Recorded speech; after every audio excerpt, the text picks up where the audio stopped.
মাননীয় মুখ্যমন্ত্রী প্রশাসনকে নিয়ে করেছে। জিজ্ঞাসা করেছি খাওয়া দাওয়া করেছেন কিনা, বলছে যে হ্যাঁ সব কিছু ঠিকঠাক, বাড়ির চাইতে ভালোভাবে আমাদেরকে এখানে করা হচ্ছে। ওষুধপত্র থেকে নিয়ে বাড়তি সব ব্যবস্থা করা হচ্ছে। আর বাকি রাজ্য সরকার প্রেস রিলিজ জারি করেছে, পুরো রাজ্যব্যাপী কী স্থিতি আছে আপনারা অবগত আছেন, যে টিম করা 18টা টিম করা হয়েছে। তারপরে কতগুলো যে শেল্টার ক্যাম্প রয়েছে তার মধ্যে মোটামুটি 2800-র কাছাকাছি ফ্যামিলি এসছে ত্রিপুরার বিভিন্ন জায়গায়, বিশেষ করে মেইন তো ওয়েস্টে হাওড়া নদীর জলের কারণে। আর এবার মরশুমটা একটু তাড়াতাড়ি চলে এসছে, নাহলে এটা এখন ড্রেনের কাজগুলি চলছে ওই সময়। কারণ কি এটা বৃষ্টিটা আসে আমাদের এখানে জুন এবার মেয়ের লাস্টেই চলে এসছে। যাই হোক, প্রকৃতির সঙ্গে কিছু করা যাবে না, কিন্তু রাজ্য সরকারের তরফ থেকে এবং আমাদের বিভিন্ন কর্পোরেটর, এমএলএ, বিভিন্ন সরকারি অধিকারী সবাই লেগে আছেন এখানে। সেটি দেখলাম সরকারি অধিকারীও এখানে মজুত রয়েছেন, কর্পোরেটর রয়েছেন, মন্ডল প্রেসিডেন্ট রয়েছেন, সবাই মিলে মানুষকে যতটা সাহায্য সহায়তা এই সময় করা যেতে পারে রাজ্য সরকার এবং আমাদের জনপ্রতিনিধিরা করছে। স্যার, একটা জিনিস জানতে চাইবো, সাহায্য তো করছে, শেল্টার হাউসও হয়েছে, সেখানে মানুষ আসছে, কিন্তু একটা জিনিস দেখা যাচ্ছে যারা সাধারণ নাগরিকরা রয়েছে শহরের ক্ষেত্রে, আপনারা যখন সরকার এসেছিলেন তখন একটা প্রশ্ন ছিল যে পূর্বের যারা সরকার ছিলেন অর্থাৎ বামফ্রন্টের যে নিকাশি ব্যবস্থা সেটা অবৈজ্ঞানিক ছিল।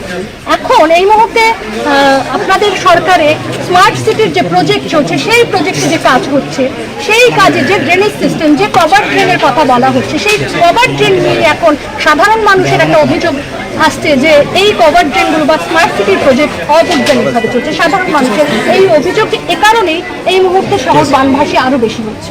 সবাই বৈজ্ঞানিক না, এই তো প্রবলেম। ইঞ্জিনিয়ারদের কাজ করতে আমি প্রথমেই বললাম যে এবার বৃষ্টিটা সময়ের আগে চলে এসে, এখন আপনি ঘুরে দেখুন সমস্ত জায়গায় ড্রেনের কাজ চলছে। স্বয়ং চিফ মিনিস্টারের বাড়ির সামনে গিয়ে দেখুন, ভিডিও করুন, দেখান ওনার বাড়ির সামনে ড্রেনের কাজ চলছে। তো স্বাভাবিকভাবে কাজগুলি যখন চলছে, অনেকে প্রশ্ন করতে পারে বর্ষা সিজনে এই সময় কেন ধরলেন। এবার বর্ষা সারা ভারতবর্ষের মধ্যে 1 মাস আগে এসছে, পুরো ভারতবর্ষে, ত্রিপুরা রাজ্যে আসে। তো মৌসুম বিভাগের কাছে সংবাদ 6 মাস আগে থাকেন, 6 মাস আগে থাকেন। তো স্বাভাবিকভাবে কাজগুলো অনেক আগে টেন্ডার হয়ে গেছে, কাজগুলো শুরু হয়ে গেছে। ওর সেই কারণে বিভিন্ন হচ্ছে। আর ওই সরকারে কী করেছে আর এই সরকার কী করেছে এটা এখন সময় না, এটা পাক্কা। প্রথম মুখ্যমন্ত্রী আমি হয়েছিলাম, যেখানে 3-4টে পাম্প লাগানো হতো, সেখানে 20 থেকে 25টা পাম্প লাগানো হয়েছে।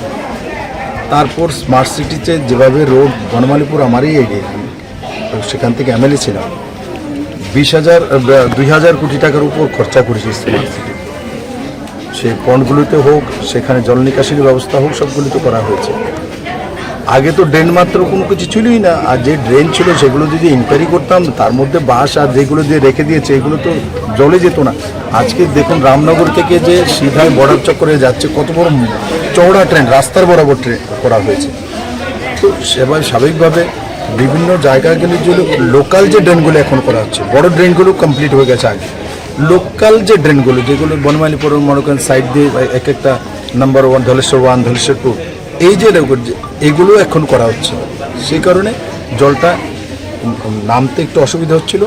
আর হঠাৎ করে জলটা এসে আগরতলা বরাবরই এমন, কিন্তু হ্যাঁ, তার জন্য আগরতলা এমন রাখা হবে তেমন নয়। তার জন্যই এখানে ত্রিপুরা সরকার, বিজেপি সরকার আসার পরেই এখানে রাউন্ডিং আমরা রিং রোড তৈরি করছি, সব কাজ চলছে। রিং রোড তৈরি করার পর জল নিকাশনের ব্যবস্থা ওইখান দিয়ে কীভাবে করবে, ড্রেনেজ ওখান দিয়ে রাউন্ডে বেরোবে। এখন শুধু কাটাকাল দিয়ে বেরোতে হবে। হাওড়া নদী ফুল হয়ে গেলে বাংলাদেশ দিকে যেতে চায় না। এইটা আগরতলা একটা নিচু জায়গা, বিশেষ করে আমার বনমালীপুর আর প্রতাপগড়ের একটা পার্ট আর রাধানগরের একটা পার্ট, এটাই এফেক্টেড বেশি হয়, বাকিগুলো তত একটা এফেক্টেড হয় না। তো স্বাভাবিকভাবে শুধু আমাদের এখানে হয়ে জানে, পুরো নর্থ ইস্টে অন্যান্য জায়গাতে আমাদের চাইতে বেশি হয়েছে। মেঘালয় এত উঁচু, মেঘালয় হয়ে গেছে, আসামে তো ব্রহ্মপুত্রের কারণে হচ্ছে। তো প্রকৃতির সঙ্গে মোকাবেলা করা যায় না। আর এই জায়গাটা নিচু জায়গা, তার জন্য হচ্ছে হ্যাঁ জলটা তাড়াতাড়ি বেরিয়ে যাক, তার ব্যবস্থা আমরা নিশ্চিত করেছি। 2019-এই যখন বনমালীপুরে আমি ছিলাম, জল এসেছিল 2-2.5 ঘন্টার মধ্যে জল চলে গেছে। তখন পাম্পগুলো নতুন ছিল, ড্রেনেজ ব্যবস্থা হয়ে যাচ্ছিল। এখন আমরা ছোট ছোট ড্রেনগুলোকে ধরেছি যেগুলো ওই সময় ধরা হয়নি, সেই কারণে একটু অসুবিধা হয়েছে।